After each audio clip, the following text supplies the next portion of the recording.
va séparer le blanc des jaunes.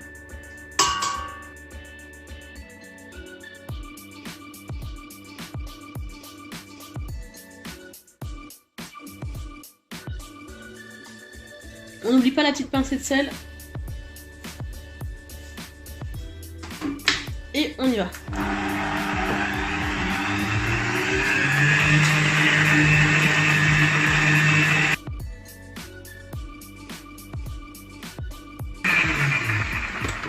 Donc là, une fois que les œufs commencent à être à peu près fermes, donc à savoir comme ça, un peu ferme, on rajoute le sucre. En fait, j'avais pas besoin d'arrêter la machine, donc je vais continuer. Et je vais continuer à battre. Et je rajoute le sucre.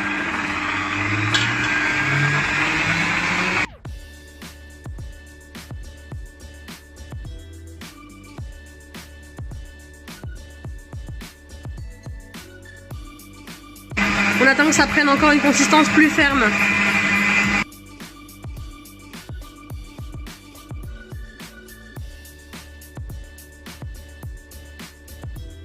Pendant que ça se mélange, on va rajouter nos 8 jaunes d'œufs qu'on a séparés précédemment pour faire nos œufs en neige. Et enfin, on rajoute la farine qu'on a préalablement mélangée avec la levure.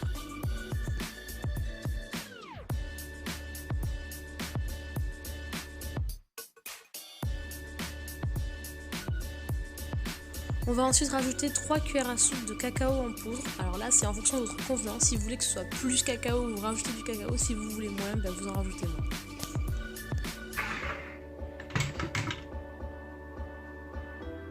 Donc là, on a une bonne génoise chocolatée. Parce que j'ai rajouté du cacao, comme vous avez pu le voir. On va maintenant la verser dans notre moule qu'on va ensuite enfourner pour 20 minutes à 180 degrés. Dans un four qui a été préalablement préchauffé. Bon voilà, j'ai préparé un moule extensible ici sur une plaque en silicone pour que ce soit plus rapide pour démouler.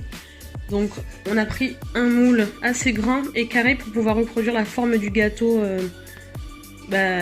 qu'on veut carré. Donc c'était approprié.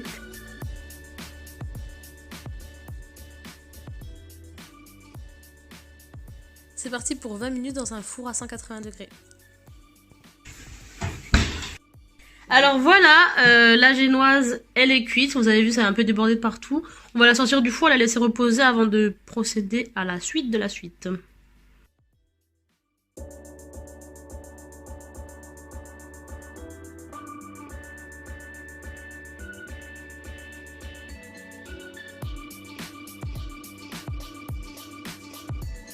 Alors pour constituer la crème au chocolat blanc, on va simplement prendre la moitié d'une plaque, c'est-à-dire à peu près 100 g de chocolat blanc qu'on va casser en petits.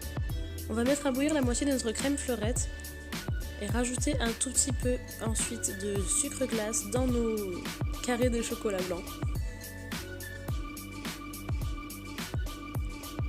Une fois que ça bout, on va pouvoir ensuite rajouter la crème fleurette chaude au chocolat blanc, ça va le faire fondre évidemment, et on va pouvoir mélanger avec notre spatule. Voilà, une fois que c'est bien mélangé, je ne l'ai pas filmé, mais il faudra rajouter le reste de la crème fleurette qui elle est restée au frais avant de passer à la couverture en film. Une fois que c'est bien filmé au contact, vous allez pouvoir laisser reposer cette crème au frais pendant à peu près 2 heures.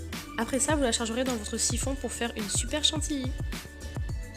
Une fois que notre génoise a refroidi, il va s'agir de la couper en deux à part à peu près égales pour pouvoir ensuite les superposer. Donc c'est normal que ce soit légèrement liquide. Ou pas d'ailleurs. Ils me font mentir, c'est pas gentil.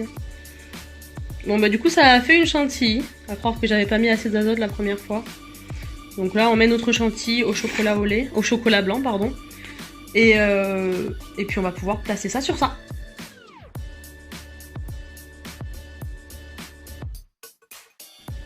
Alors une fois qu'on en est à cette étape, on a la forme de notre cadeau.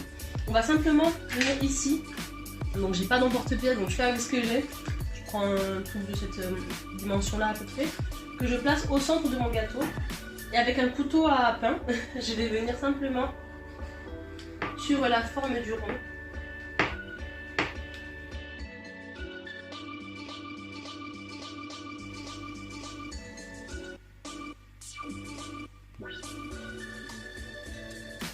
On va sectionner cette partie.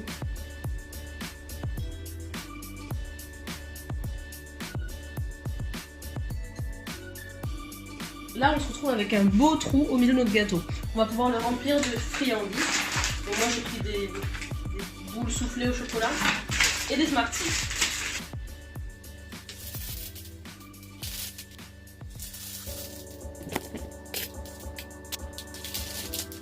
Donc là on a rempli notre gâteau, on va pouvoir le refermer.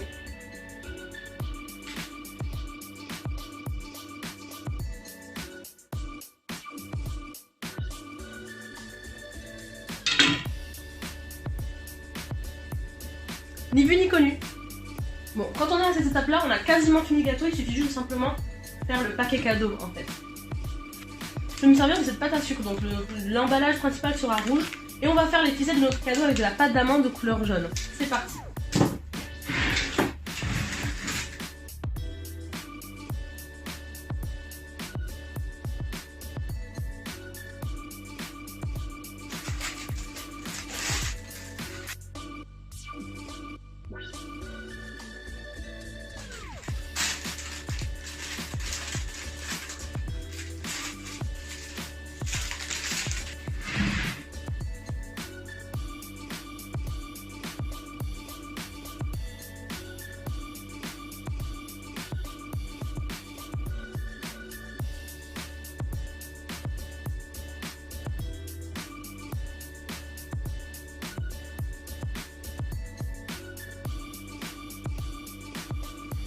Bon, on a fini notre emballage.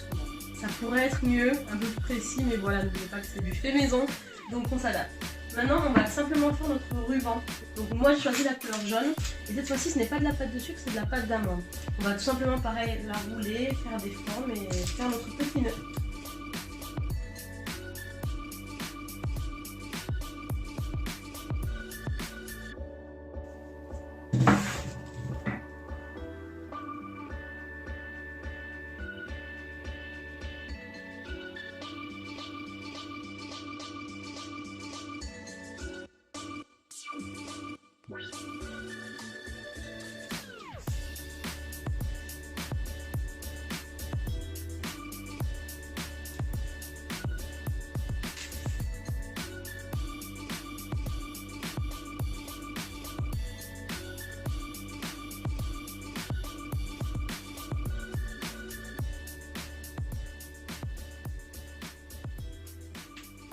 Bon, si vous êtes plus doué que moi en tout ce qui est travaux manuels, etc., vous allez pouvoir certainement faire un nœud plus sympa, plus joli.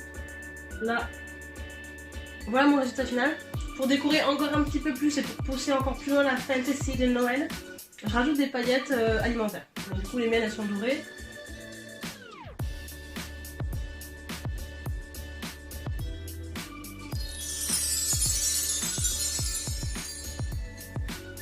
Bon, donc voilà notre gâteau final. Bon, voilà, encore une fois, vous pouvez faire beaucoup mieux que moi niveau pâte à sucre, etc.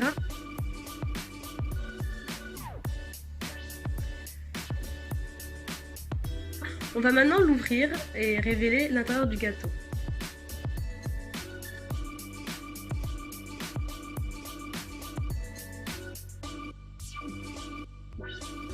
Alors à l'intérieur, on retrouve nos Smarties, nos boules chocolatées, qui seront réparties dans les couches que vous allez pouvoir manger en famille ou entre amis.